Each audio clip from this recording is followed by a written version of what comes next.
तो hello guys, आप लोग देख सकते हैं ये डॉग अपने मालिक के लिए कैसे इमोशनल होता है। तो अंत तक देखिए वीडियो, बहुत इमोशनल सा कहानी है ये। तो अंत तक देखिए वीडियो, बहुत मजा आएगा वीडियो।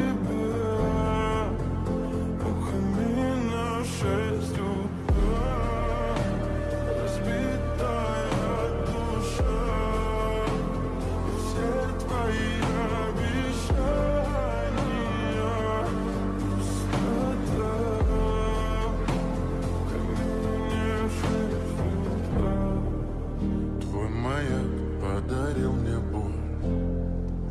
Устал я жить, все обиды тая. Уходи, за собой закрой. Сколько бы я не просил, но ты же знала, что меня теряла. Я босиком